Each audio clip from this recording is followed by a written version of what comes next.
진로를 선택하는 가장 올바른 선택. 진로 레시피.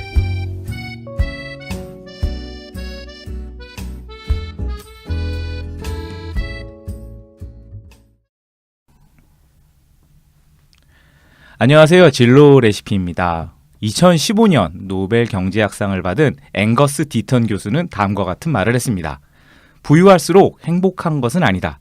하지만 돈이 적을수록 심리적 고통은 커진다. 생각해보면 참 맞는 말인 것 같습니다. 그런데 최근에 나온 재테크 책들을 보면요. 여유로운 100세 시대를 살기 위해서는 4인 가족 기준이고요. 한 35억이 필요하다고 합니다. 엄청나죠. 35억입니다. 저희가 지금 앞서 얘기한 디턴 교수가 얘기한 거에 따르면 아마 많은 분들은 미래에 심리적 고통에 살게 되실 것 같습니다. 하지만 오늘 저희 진로 레시피에 모신 분은요. 디턴 교수가 말한 이야기를 인생으로 거부하고 계시고 삶으로 실천하고 계신 분을 모셨습니다. 오늘 저희가 저희 진로 레시피를 찾아주신 선생님을 소개해드리자면요. 성함은 신익섭 선생님이시고요. 연세대 경영학과를 졸업하시고 듀크대에서 MBA를 하시고 그다음에 한국 P&G를 이제 첫 직장으로 하시고요. 코카콜라에서는 브랜드 매니저를 하시고 미국의 완구회사 립프로그에서는 마케팅 총괄 이사를 하셨습니다. 그리고 그걸 거쳐서 이후에는 이제 세계 최대 교육회사이죠. 피어슨에서 아시아 부분 시니어 매니저를 하셨습니다. 그런데 지금은 현재 미국 샌프란시스코에서 요세미티 공원에서 캠핑 가이드로 하시고 계시는 분이십니다. 굉장히 다이나믹한 삶을 사셨던 분인데요. 오늘 신익섭 선생님을 모시고 한번 이렇게 다이나믹한 삶을 사셨던 분께 어떻게 우리가 살아야 되는지 그리고 어떻게 꿈을 찾아야 되고 진로를 찾아야 되는지에 대한 이야기를 들어보도록 하겠습니다. 그리고 또 한 분을 모셨는데요. 예전에 이제 10년 넘게 언론이셨죠. 예, 기자 생활을 하셨고요. 그 다음에 이제 1인 기업 관련해서 지금 책을 준비하고 계시고 저희 진로 레시피 작가이신 김은혜 선생님도 모셨습니다. 자, 여러분 인사할까요? 안녕하세요. 안녕하세요. 예, 지금 미국에서 오셨어요. 네네.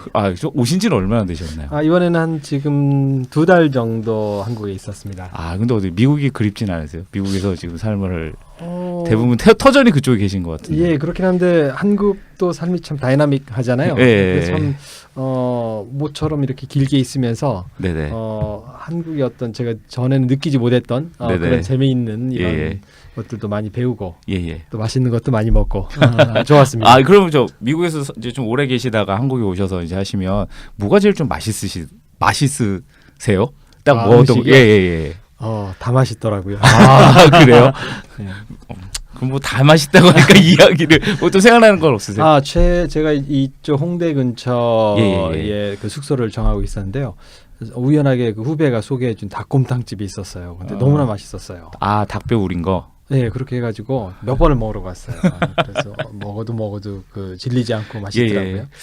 그러면 이제 선생님께 좀 질문을 더 드리게 하신 건데 제가 이제 앞에 보통 이제 저희 진로 레시피에 오시는 분들은 이제 잠깐 소개해드리는 부분이 있어요. 근데 제가 소개를 하면서도 엄청납니다. 뭐 국제적인 그룹에서도 일을 하셨고요. 그리고 이제 미국에서 MBA도 하셨습니다. 근데 지금 현재 요세미티 국립공원에서 가이드하고 계시거든요. 근데 어떻게 보면 이게 진짜 선생님을 소개하다 보니 이게 굴곡이라는 단어는 그런데 굉장히 다이나믹하세요, 정말. 그러니까 보통 이제 기업을 하시다가 하시면 뭐 이렇게 나오셔서 이제 다른 일들을 많이 하시는데 국립공원 가이드라는 거는 은퇴하시고 하신 분들이 하시기에는 좀 찾기도 힘든 일인 것 같고 이런 삶을 사셨습니다. 어떻게 이렇게 됐는지 좀 설명을 좀 부탁을 드릴게요. 글쎄요, 뭐 제가 처음부터 이런 그 삶의 방향을 정하고 이렇게 살아왔던 것은 아니에요. 네네. 일단은 경영학과를 나와서 또 경영학 석사 과정을 하고 그러면서 보통 일반적으로 그런 이제 MBA를 딴 사람들이 가던 그런 일반적인 길들을 제 이제 그 커리어에서 걸었었습니다. 그래서 한국에서도 외국의 기업에서 일을 했었고 그러다가 이제 미국에 가서는 미국에 있는 회사에서 미국에 근무하다가 뭐 또 중국 저희가 지사를 세우면서 나가서 중국 그 마케팅 이사를 하다가 또 뭐 홍콩에 있으면서 또 아시아 마케팅 이사하고 뭐 그다음에 또 다시 미국 돌아가서 아시아 쪽을 담당하는 그런 이제 직장 생활을 그냥 일반적인 직장 생활을 했죠. 단지 좀 이제 지역을 좀 여러 글로벌하시죠. 그렇게 이제 했었고요. 그러다가 잠깐 사업도 했었고 그러다가 이제 사업을 그만두고 좀 쉬었었어요. 쉬면서 이런저런 생각을 해봤는데 갑자기 그런 생각이 들었어요. 직장으로 돌아갔을 때의 저의 모습 그리고 이제 그 생활을 계속 할 때에 그냥 10년 후, 15년 후 많이 일을 한다고 해도 한 15년 정도, 10년, 15년 남았는데 똑같은 일을 계속 한다라는 게 갑자기 막 두렵게 느껴졌다고 그러니까 똑같은 할까요? 일이라고 하는 거는 직장인 출근해서, 생활 그렇죠. 출근하고 계속 출장 다니고 전에 이제 마지막 직장 같은 경우는 1년에 3-4차례 이제 아시아 출장을 나오게 되는데 나오면 보통 2-3주 정도 돌아요. 그럼 나라를 보통 2-3곳 정도 최소 이제 돌고 들어가고 그러는데 한 번은 비행기를 제가 13번을 탔어요. 출장을 하는데. 네네. 그러면서 돌아다니다 보니까 제가 뭘 하고 있나 멍해진 어떤 그런 느낌? 그래서 그 생활을 계속 하는 게 물론 그 생활 할 때는 전 또 재밌었어요. 재밌었는데 그거를 한 10년 더 하고 싶지는 않다라는 생각이 들더라고요. 네. 예, 그래서 뭔가 좀 제가 하고 싶은 일, 재밌는 일 이런 걸 좀 해보자 이런 그 생각을 하고 있었어요. 근데 저를 잘 아시는 제가 옛날 직장에서 제가 모셨던 그 상사분께서 네네. 그런 제안을 한번 하셨어요. 그 저를 미국에 한번 오셨을 때 네. 제가 이제 그분과 그 사모님을 모시고 한번 제가 캠핑을 간 적이 있었는데 너무 네네. 그 경험이 좋으셨대요.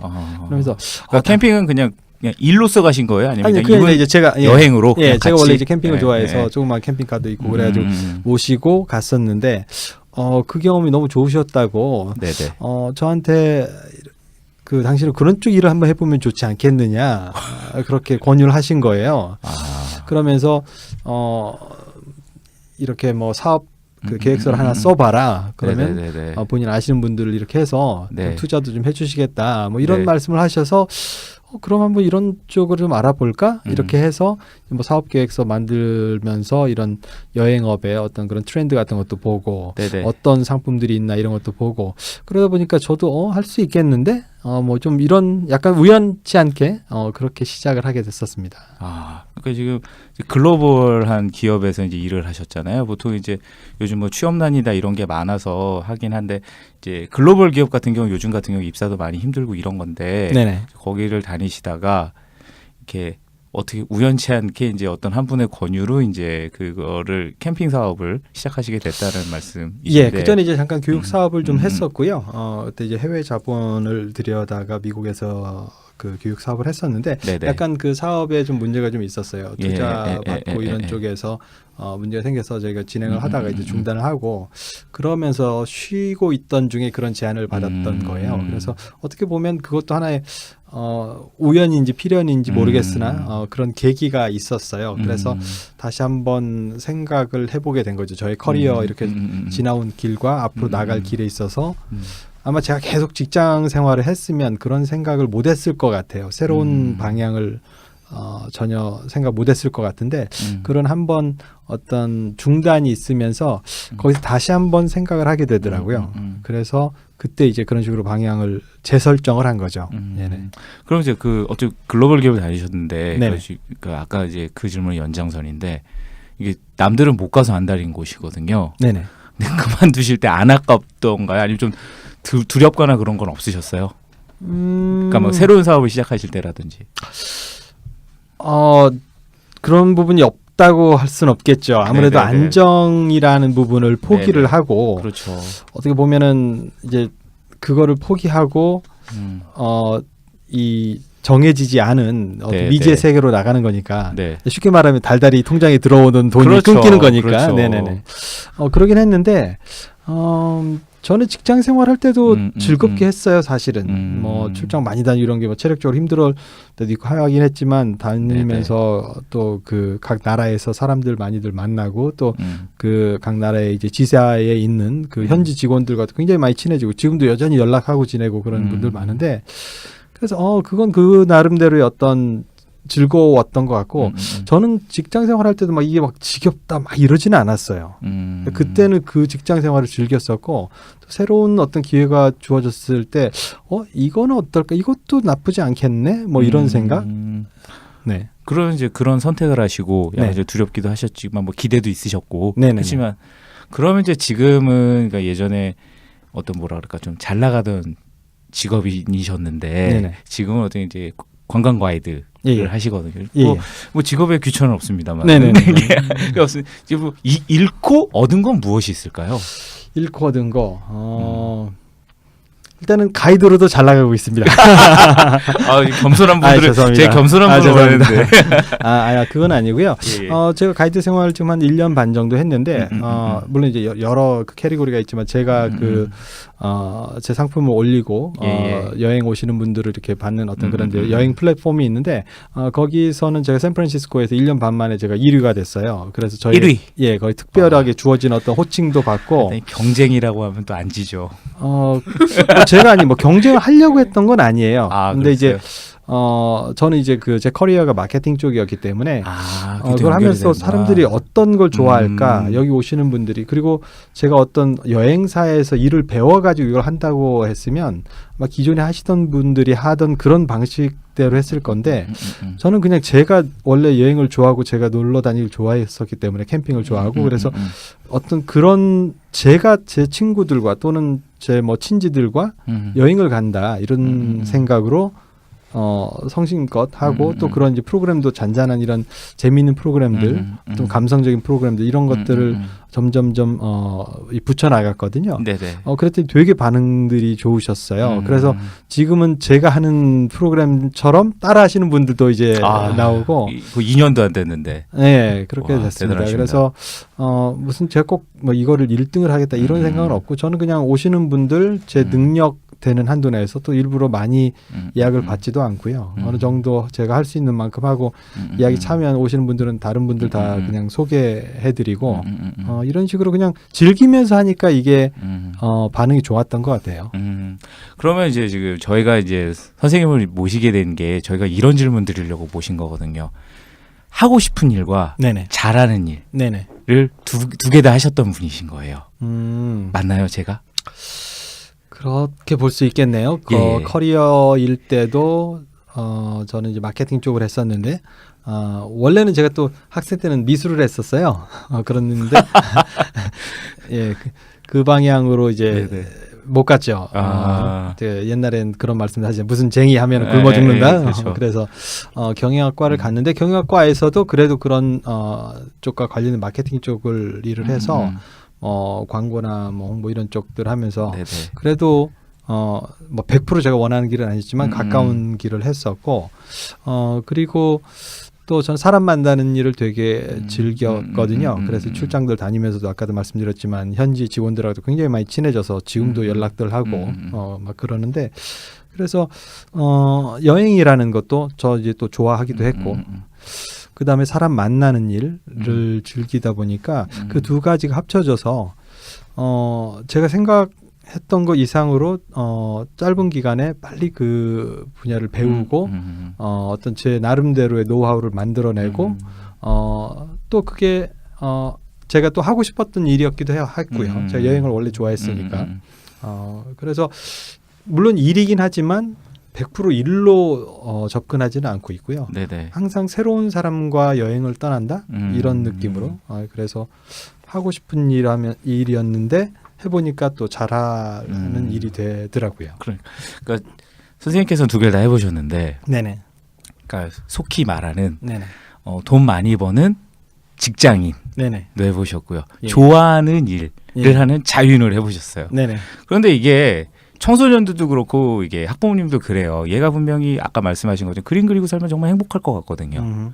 근데 아까 말씀하신 것처럼 경제적인 이유 뭐 때문에 그거를 선택하지 하라고 말을 못하죠. 부모님들은 또. 그리고 또 어떤 아이들도 요즘은 또 똑똑해져서 뭐 고용 문제라든지 이런 걸 또 청소년들도 많이 알다 보니까 네네. 그래 내가 그림을 좋아하지만 영리하다라고 해야 될까요? 월급이 따박따박 나오는 직장인의 길을 선택하는 경우도 있어요. 자, 선생님께서는 두 개 다 해보셨습니다. 네네. 이럴 때 어떻게 학부모님들은 아이들에게 접근해야 할까요? 참 쉽지 않은 부분인 것 같아요. 그러니까 하고 싶은 일을 하면서 살 수 있다면 정말 좋지만 다 또 그렇게 할 수는 없잖아요. 현실이란 그렇죠. 부분도 있으니까. 그래서 저는 어느 정도의 그런 경제력이 가령 개인 생활이 된다면 자기가 하고 싶은 일을 하고 싶어요. 근데 정말 그걸 해서 살 수가 없다. 그러면 그거는 할 수 없는 거죠. 일단 그러니까 경제적 자립만 하는 정도의 경제력을 저는 얘기하시는 거죠. 그렇게 얘기하고 싶어요. 예. 월급에 돈 많이 들어오는 것보다 경제적 자립 정도가 된다면 원하는 일을 하고 싶은 걸 해라. 그렇죠. 저희 뭐 보면은 우리 사회에서도 굉장히 이 부를 많이 누리시는 그런 뭐 재벌가나 뭐 이런데 분들도 보면은 삶이 순탄치 않고 뭐 심지어 자살을 하는 분들도 계시고 그러잖아요. 그렇죠. 그분들이 어떤 경제적인 부분이 행복을 보장해 준다라고 하면 그분들의 삶이 훨씬 행복하고 그런 일들이 없어야 할 텐데 그런 건 아니잖아요. 네네네. 네네. 그러면 어떻게 자제분께는 어떻게 말씀하시나요? 저는 저희 아이에게 하고 싶은 일을 하게 두었어요. 근데 다행인 거는 본인이 하고 싶은 거를 일찍 찾았고 저희 아이 같은 경우는 사진을 공부하고 있거든요. 대학교에서. 축하드립니다. 그거 정말 힘든 건데. 자기가 다들 좋아하는 걸 찾는 게 정말 힘든 건데. 그렇죠. 근데 스스로 놔두고 본인이 하고 싶다는 거를 할 수 있는 기회를 만들어주니까 스스로 찾아가고 또 스스로 그 본인이 찾아서 그런지 시키지 않더라도 본인이 그거를 점점 개발을 시켜 나가더라고요. 물론 이제 그 길이 요즘에 한마디로 이제 요즘 말하는 먹고 살기 쉬운 길은 아니에요. 요즘 다들 사진들 잘 찍으시고 워낙 또 사진에 대한 수요가 뭐 이런 전문적인 그런 수요는 또 많이 줄어들고 그러고 있지만 제가 보기에는 생활은 가능할 것 같고 그렇다면은 뭐 본인이 하고 싶은 일 하면서 그렇게 살아가면 그럼 되지 않은 건가 생각하고 있습니다. 대단하십니다. 축하드립니다. 고맙습니다. 제가 그 신익섭씨를 취재한 기자로서 예전에 그러니까 저희 작가님이 예전에 저 신 대표님을 한번 취재하신 적이 있으세요. 그래가지고 또 오늘 뵙는 거라 아마 네. 궁금해서 이제 또 질문 있으신 것 같습니다. 아니 뭐 실문이라기보다 제가 좀 신 대표님하고 사실 그때 미국에 계실 때 제가 이메일로도 주고받고 이렇게 뭐였죠? 전화 통화도 했었죠. 전화 통화도 하시고 그렇게 인터뷰를 하셨고요. 사실 그 시리즈의 두 번째로 제가 인터뷰를 했는데 첫 번째도 스웨덴에 계시는 분이랑 했어요. 그때도 저 스카이프로 잘 안 돼서 막 이렇게 네네네. 힘들었었는데 그렇게 했는데 그 몇 번 이제 기사를 쓰고 제가 이렇게 초고를 보여드려요. 그분들 왜냐하면 본인의 삶을 그렇죠. 제가 이제 묘사를 했기 때문에 원래는 그렇게 하지 않지만 기자들이 이제 제가 조심스러운 말 보내드렸는데 그러면서 제목도 사실 제가 좀 편집자 출신이라 제목을 좀 자극적으로 알았습니다. 그래서 뭐 잘 산다는 돈 많다 뭐 이런 식으로 연봉이 뭐 몇 토막 낮다 뭐 이런 식으로 사실 그 제목으로 나갔거든요. 그 기사가. 근데 그때 제 머리를 딱 치는 말씀을 하셨어요. 저는 한 번도 그거를 생각해 본 적이 없었는데 왜 한국에서만 유독 잘 산다는 돈 많다라고 생각하시는지 모르겠다. 그렇죠. 저는 잘 산다는 돈 많다라고 생각했거든요. 아마 많은 학부모님들이 잘 살아야지 잘 사니라는 질문은 그게 아마 정말 잘 사니가 아니라 돈 잘 벌고 잘 살지라는 질문이 함축되어 있다고 저도 생각해요. 그렇죠.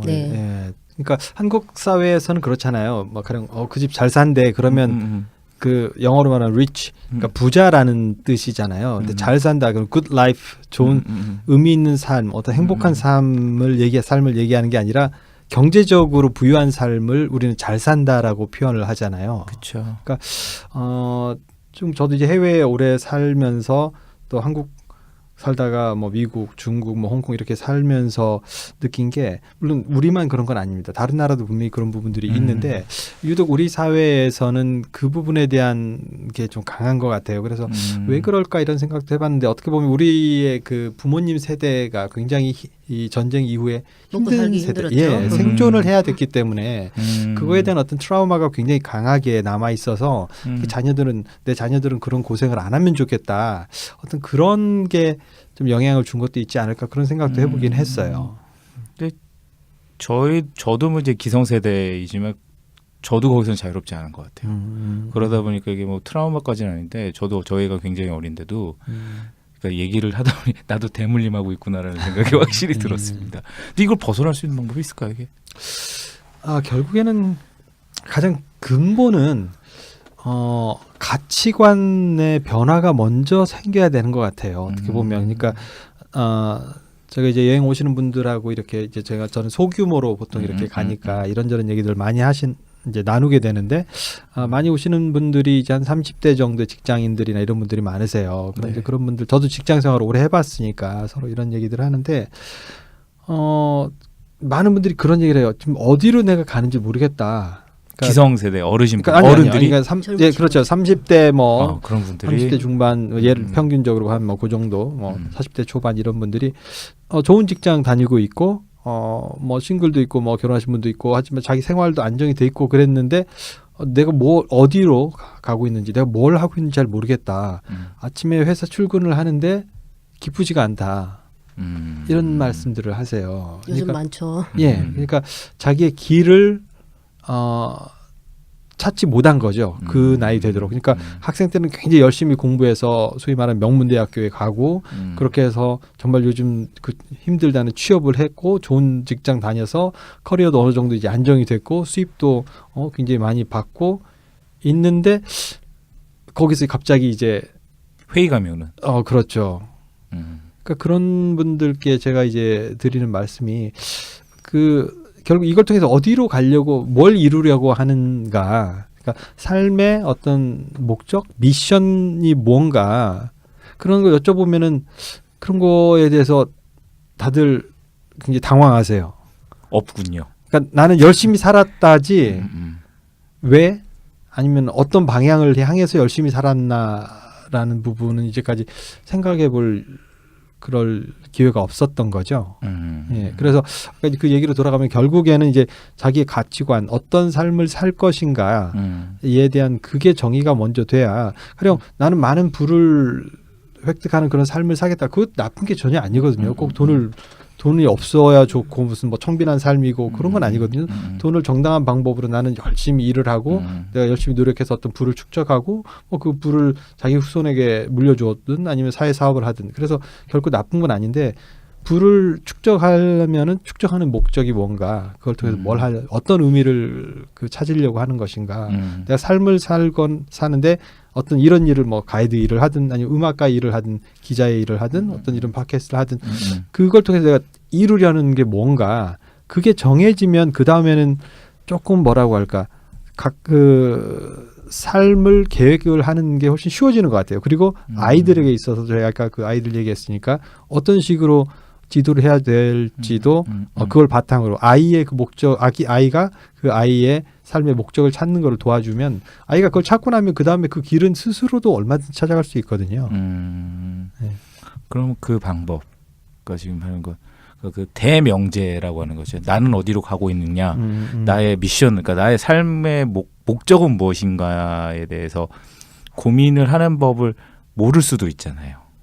그 고민은 그냥 어떻게 해야 좋을까요? 그걸 제가 알면은 제가 여기 아니고 제가 저기 어디 무슨 컨설팅 인생 컨설팅 그 부분은 참 쉽지 않은 것 같아요. 뭐 우선 이래 제가 말씀 나눠보면 그런 거를 찾는 어떤 이런 방식들도 있고 뭐 이런 그런 교육기관도 있고 그렇다고는 해요. 근데 그냥 저 같은 경우는 그랬던 것 같아요. 항상 그 궁금증을 좀 가지고 생활을 하다 보면 조금씩 이게 좀 뭐라고 할까 안개가 걷히듯이 조금씩 명확해지는 한 번에 찾아지는 건 아니군요. 그건 아닌 것 같아요. 그러니까 어떤 삶의 경험들이 쌓이고 거기 실패와 성공과 이런 것들이 쌓이고 많은 분들을 만나면서 교류하고 얘기도 듣고 뭐 TV를 보다가도 그런 어떤 것들이 쌓일 수 있고 책에서도 뭐 이런 것들이 쌓이다 보면 좀 클리어해지는 것 같아요. 근데 그러면 결국 그거는 나이가 들어야 이게 보이겠군요. 이렇게 생각할 수도 있는 것 같은데 그건 아닌 것 같고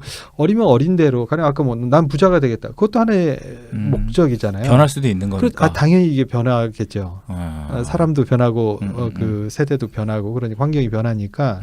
근데 대신에 그거 없이 그냥 막 달리는 것보다는 그때그때 계속 그거를 바꾸더라도 바뀌어야 되는 게 당연한 것 같고요. 바뀌지 않는 게 이상할 것 같아요. 그래서 그 방향을 정해놓고 그거에 맞추어서 어떤 의사결정들 가령 제가 이제 어떤 분께 그런 말씀도 드렸는데 이분 뭘 하고 미술 쪽을 하시고 싶어 하시더라고요. 그런데 이제 현재 은퇴하시고 아니요. 그분은 원래 미술이 꿈이었는데 예. 그러니까 뭐 그 자매분이 음악 쪽을 하셔가지고 집에서 이 예술 쪽을 둘이나 서포트하기 힘드니까 자기는 그냥 포기를 하고 일반 직장을 다니시는 분이었어요. 그래서 뭐 이제 그러면은 그걸 통해서 뭘 하고 싶으시냐고 미술을 왜 하고 싶으냐니까 어릴 때부터 소질이 있어서 그런 쪽을 계속 하고 싶었다 그렇게 얘기를 하시더라고요. 그러면서 고민을 하는 게 직장을 그만두고 미대를 갈까 고민하고 있다. 그래서 제가 여쭤봤어요. 그래서 그러면 미술을 그러면 하기 위해서 그럼 직장을 포기하고 그러면 일단 수입이 다 없고 그럴 텐데 그럴 정도로 어떤 그런 예술에 대한 그게 강렬하냐 그랬더니 또 그건 아니래요. 그렇죠. 네. 그래서 제가 말씀드렸던 게 그러면 그냥 뭐 야간 직장인 무슨 뭐 야간 대학 이런 아니 것도. 무슨 뭐 학원 같은 데를 일단 다녀보셔라. 그러면서 제가 해보면 실제 옛날에 한 뭐 20년 전에 했던 그 미술이 아닐 수도 있고 아니면 또 다른 길이 보일 수도 있고 그래서 그걸 하면서 그거를 좀 내가 왜 미술을 하고 싶었던가 이런 것도 좀 찾아내고 네네.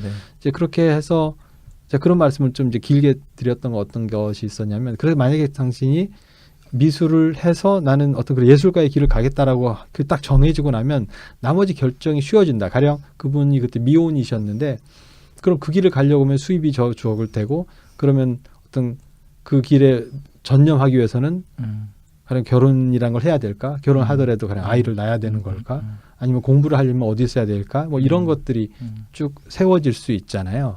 그래서 방향을 먼저 잡고 근데 그걸 그냥 가만히 앉아가지고 잡는 게 아니라 실제 그래서 제가 저녁에 미술 학원이라도 일단 다녀보시고 그러면서 좀 그런 정보가 모이겠죠. 직접 경험해보고 그러면서 한번 잡고 그게 잡히면 그에 맞춰서 나머지 자기의 회사를 그만둘 건지 아니면 회사를 다니면서도 이게 가능한 건지 그다음에 뭐 그때 이제 그분이 미혼이셨으니까 결혼을 할지 하더라도 애를 낳아야 될지 말아야 될지 이런 것들이 그 자기의 미션이 정해지고 나면 줄이 쭉 서는 것 같아요. 결정하기가 판단의 어떤 근거가 되는 거죠. 그거 자체가. 그러니까 지금 선생님 말씀을 듣다 보니까 어떤 삶의 방향이나 이런 걸 좀 먼저 그러니까 직업을 선택하거나 뭔가를 하기 있으면 좋은데 그거 같은 경우도 이제 그 결정이나 그런 생각을 하기 위해서는 대부분 경험이네요.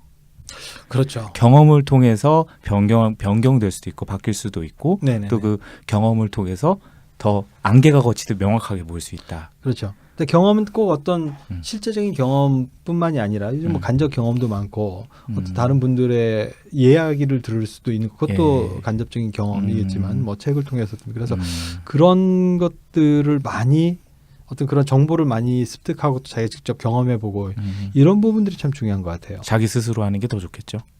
아무래도 그러겠죠. 근데 이제 뭐 1차적인 경험을 다 하기는 또 쉽지 않은 부분도 있으니까. 그 경험 중에 우리 가장 좋은 경험이 여행이잖아요. 그렇죠. 그것을 또 업으로 하고 계셔서 그렇죠. 굉장히 그 여행이라는 굉장히 아름답게 보이는 부분과 또 가이드로 일을 하실 때그 아름답지 않은 그 생각 못 해봤네. 분명히 많이 있습니다. 저는 일이니까. 왜냐하면 기업가로서 제가 인터뷰를 했기 때문에 그런 부분이 있을 수 있어요. 왜냐하면 저분이 계속 직장에 계셨으면 정말 임원이 되고 누구나 이렇게 떠받드는 자리에 계실 수도 있었는데 어떻게 보면 가이드는 케어를 해야 되고 그렇죠. 서비스업이고 이렇게 해야 되는 부분들이 있으니까 그 제목에도 제가 그런 걸 달아서 허드렛 일 좀 하면 어때요? 이런 중간 제목을 달았었는데 기사에도 그 마인드가 저는 굉장히 저렇게 그런 거에 대해서 전혀 어떤 나의 어떤 권위 뭐 이런 거를 내려놓으시는 그런 기본적으로 그런 마인드가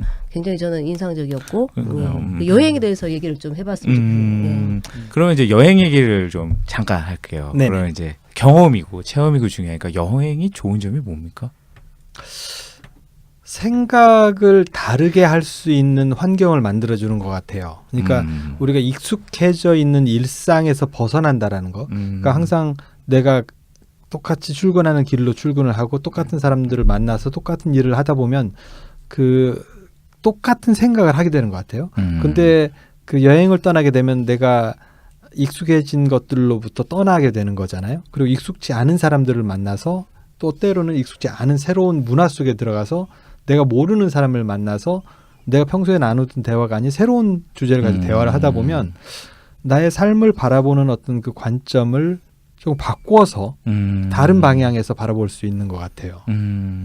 그 여행이라고 하면 멀리만 가야 되나요? 아니 저는 그렇게 생각지 않습니다. 저는 그거 정말 그렇게 생각지 않아요. 제가 대학생 때 그 이제 저기 시민단체에서 일을 했었어요. 여행 관련된 시민단체에서. 야, 대단하세요. 정말 자원봉사를. 그러니까 예, 에너지도 했었는데 대단하시고 정말 학습 능력 정말 대단하십니다. 그때 저는 우리나라에 정말 이 곳곳을 돌았었어요. 그렇게 돌아다녔었는데 그러다 언제 한번 TV를 봤는데 어떤 분이 유럽에 막 여성분이 혼자서 가서 6개월인가 살고 왔다고. 지금은 이제 그 흔한 일이 됐죠. 그렇죠. 근데 그때 벌써 한 20년 전이니까 뭐 막 이제 TV에 나와가지고 인터뷰를 하는데 그래서 우리나라는 어디를가 제일 뭐 인상이 좋아요. 남으셨을 때 저는 우리나라에서 저 여행을 전혀 안 다녀봤는데 이러시는 거예요. 그래서 꼭 그렇게 여행이라는 게 멀리 나가야 여행인 건 아닌 것 같아요. 가령 본인이 회사를 꼭 차를 타고 다니면 그날은 뭐 다른 루트로 가봐도 되는 거고 다니지 않던 아니면 뭐 차를 타던 거를 자전거로나 아니면 뭐 걸어가거나 뭐 아니면 지하철 타고 가봐도 새로운 방식이잖아요. 네네네. 그래서 저는 꼭 여행이라는 게 꼭 해외에 멀리 나가야 되는 것도 아니고 그다음에 뭐 꼭 유명한 곳을 가야만 여행이 아닌 것 같아요. 저는 서울에 이번에 2달 와서 있으면서 제가 몰랐던 홍대라는 동네도 제가 아주 정말 많이 배웠고 저쪽에 탑골공원 그 주변 뭐 이런 곳들 전에 서울에 저도 옛날에 이제 학생 때 여기 살았었으니까 그리고 이제 직장생활 잠깐 서울에 한국에서 했었는데도 불구하고 제가 서울을 정말 몰랐더라고요. 그래서 여행이라는 게 꼭 그렇게 멀리 가고. 멀리 가고 그럴 필요는 없는 것 같아요. 저희가 익숙해져 있는 그 거리와 사람들로부터 약간 벗어나 보는 면, 그게 충분히 여행이라고 생각됩니다. 그럼 여행을 통해서도 많은 경험을 할 수 있으니까 학생들도 그렇고 학부모님들도 그렇게 같이 다니면 정말 좋은 경험을 할 수 있을 것 같아요. 네네네. 그러니까 오늘 이제 해준 말씀 중에 이제 제가 좀 감명이라고 해야 될까? 그러니까 그게 이제 첫 번째 그 잘 산다라는 거. 네. 잘 산다는 게 리치, 부자가 되는 게 아니고 정말 잘 사는 거, 굿 라이프를 사는 게 정말 중요하다는 말씀도 되게 좋았고 그다음에 하셨던 것 중에 어떤 방향을 잡는 게 뛰어가기 전에 방향을 잡는 것도 좋고 뛰어가는 도중에도 방향은 계속 바뀌겠지만 그거를 찾고 안개가 거치듯 분명히 보이니까 그런 과정을 살아가는 게 좋다고 하신 말씀이 좀 진행을 하면서 되게 감명이 깊었던 것 같아요. 그러면 이제 좀 마지막 질문을 좀 드려볼게요. 네. 학부모님들이 솔직히 이제 아이들 공부 문제 같은 경우에는 솔직히 사설학원 막 이런 데 뛰어가거든요. 성적도 안 좋으면. 근데 이제 뭐 아이들이 엄마 나 뭐 먹고 살아? 엄마 나 뭐 해야 돼? 이런 질문하면 아까 이제 말씀하신 것처럼 그 미국에서 만나는 그 여행객들처럼 부모님들도 헷갈리고 잘 모르겠거든요. 그렇죠. 내 길도 모르겠는데. 네네. 자기 정말 나보다 더 사랑하는 내 아이들이 그런 질문을 할 때 정말 답답하시거든요. 그럴 때를 위하여 그런 학부모님들을 위하여 좀 어떻게 하면 좋을지라든지 좀 용기를 주실 수 있는 말을 다 경험해 보셨으니까 경험자로서. 아니, 저는 뭐 제가 다 경험해 본 건 아니고 저 아주 극히 작은 제 아이의 어떤 이런 경험밖에 없는 거고 제가 이제 자라난 그 경험 정도인 거고 잠깐 이제 교육 그 관련된 일을 했을 때 물론 이제 거기서 제가 경험한 것들이 있는데 부모님의 역할은 저는 그렇게 생각해요. 그러니까 누구나 그 아이가 이 세상에 온 이유가 있다고 저는 생각해요. 그 아이에게 주어진 어떤 사명이 분명히 있다고 생각해요. 태어날 이유가 있다. 예. 어떤 능력이든 분명히 그 아이가 가진 능력이 있는 거고요. 어떤 아이는 하나의 기술을 깊게 아주 잘할 수 있는 능력을 가지고 태어난 아이들도 있을 거고 어떤 아이는 그 하나의 기술이 아니라 여러 가지 기술을 뭐 조금씩 잘하는 그런 능력이 있을 수도 있고 분명히 어떤 식으로든 능력들이 있을 거라고요. 그렇죠. 근데 부모님의 역할은 제가 보기에는 그 아이의 타고난 그 능력을 빨리 찾아주는 거. 없는 능력을 개발해 주는 게 아니라 분명히 어떤 이 아이에게 어떤 능력이 있다라는 확신을 가지고 그 아이가 그 능력을 찾을 수 있도록 도와주는 게 부모의 가장 큰 역할이 아닌가. 그래서 이제 뭐 여러 가지 방법이 있겠죠. 물론 학원도 분명히 필요합니다. 저는 뭐 사설 이런 교육에 대해서 어떤 분들은 다 없애야 된다 하시는데 저는 꼭 그렇게만 볼 필요는 없다고 생각해요. 그렇죠. 좋은 퀄리티의 또 학교에서 공교육에서 제공하지 못하는 이런 것들 경험해 볼 수 있는. 그래서 어릴 때부터 아이를 잘 관찰하고 얘는 뭘 잘하더라. 근데 이제 그거를 어떤 뭐라고 할까 이 마음을 좀 열어놓고 볼 필요가 있는 것 같아요. 네네. 어릴 때부터 얘는 가령 뭐 돌제비에서 무슨 뭐 연필을 잡았다고 얘는 교수를 시켜야지 이런 게 아니라 뭐 그러실 분은 없겠지만 마음을 열어놓고 얘가 뭘 잘하나. 그리고 남자인데 보니까 요리에 되게 뭐 관심을 만약에 보인다. 제 조카가 그 좀 절대미가 그런 남자아이인데 그래요. 그래서 저는 동생한테도 야 얘는 요리 가르쳐 보면 좋지 않겠느냐. 되게 밖에 나가서 요리를 먹더라. 여기는 뭐가 많이 들어간 거 이런 거 되게 잘 알거든요. 그래서 대단하시네. 예, 아니, 그래서 뭐든지 그 아이가 가진 또 그 하지만 그게 꼭 요리사가 아니라 그걸 가지고서 무슨 뭐 소믈리에가 될 수도 있는 거고 얼마든지 그 방향으로 아니면 어떤 향을 개발하는 어떤 조향사가 될 수도 있는 거고 그래서 아이를 어릴 때는 많이 관찰을 해서 이 아이가 어디에 관심을 보이나 네네. 아니면 어떤 거를 즐겨 하나. 관찰을 통해서. 예, 그렇게 아이 물론 바쁘죠. 바쁘고 애들도 학원 다녀야 되니까 바쁘고 부모님도 바쁘지만 그래서 아이와 시간을 보내면서 어떤 그 아이의 소질을 이렇게 관찰하면서 뭐에 좀 관심이 있는 것 같다. 그럼 시켜보면 되는 것 같아요. 가령 뭐 악기를 좋아한다 그러면 그 악기도 시켜보고 이 악기 근데 얘가 싫어한다 그러면 막 싫어하는 거를 뭐 안 돼 뭐 이거는 했으니까 뭐 몇 년 해야 돼 이게 아니라 아니면 빨리 다른 악기 그럼 뭐 이 악기가 아니면 음악을 좋아하는데 이 악기는 아니구나 그럼 다른 악기는 뭐일까 뭐 이런 식의 그런 기회를 자꾸 만들어주고 네네. 그리고 이제 여행이라는 것도 그런 거죠. 여행을 하다 보면 여러 다양한 것들을 보게 돼 짧은 기간에 보게 되니까 얘가 네네. 어떤 거에 관심을 보내는지 보이고 있는지 아니면 어떤 쪽에 갔을 때 애가 더 좋아한다라든가 뭐 이런 것들 그런 것들을 이제 일상에서는 이제 딱 정해져 있으니까 관찰하기 쉽지 않지만 여행을 떠나서 보면은 이제 새로운 상황이고 새로운 환경이니까 애가 어떻게 반응하는지 관찰하기 좋잖아요. 야. 그러니까 저희가 그러니까 지금 선생님 말씀을 듣다 보니까 또 많은 생각이 또 듭니다. 이게 관찰, 이게 뭐라 그래요? 계속 지켜봐야 되는. 그러니까 부모의 역할은 정말 동물이나 사람이나 다 똑같은 것 같아요. 지켜봐주고 품어주고 정말 사랑해주고 그리고 그 아이가 어떤 반응을 할지 좀 환경도 좀 계속 환경을 만들어주고 그렇죠. 환경을 만들어주는 그런 것도 되게 중요한 것 같아요. 현실적으로 참 어려운 부분이에요. 그렇죠, 그렇죠. 네. 얘가 어릴 때는 다 그렇게 생각해요. 이제 나는 우리 아이는 공부 못해도 괜찮아. 건강하게만 잘하죠. 근데 이제 딱 중학교 들어갈 때 되면 이게 보통은 해야지. 보통은 해야 되니까 영어 수학 이제 좀 그렇죠. 보내고. 근데 저도 그런 욕심이 왜 없었겠어요 부모로서. 저는 어떤 일이 있었냐면 아이가 그 한번 되게 큰 교통사고를 당한 적이 있었어요.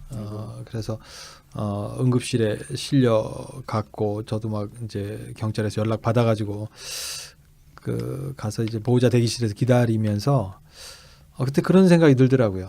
이 아이가 굉장히 큰 사고였거든요. 사람 만나면 좋겠다. 무슨 장애가 있더라도 사람 만나면 좋겠다라는 생각을 했었어요. 정말 그 어떤 극한 상황을 맞닥뜨리게 되니까 그 전에 아이에게 가지고 있던 어떤 기대들, 얘가 뭐 공부도 좀 잘하고 뭐 예의도 좀 바르고 거기다가 또 제가 원했던 건 방도 좀 깨끗이 정리하고 전인적인 인간.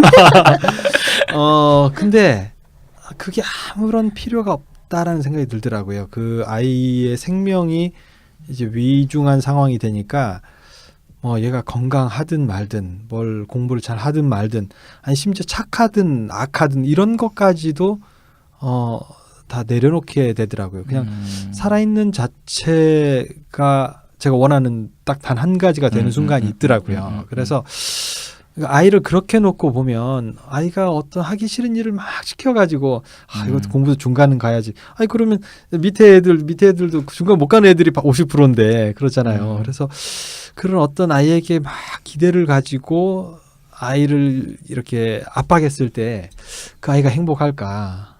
그리고 그렇게 큰 아이가 나중에 자기의 어떤 행복을 스스로 찾아갈 수 있을까?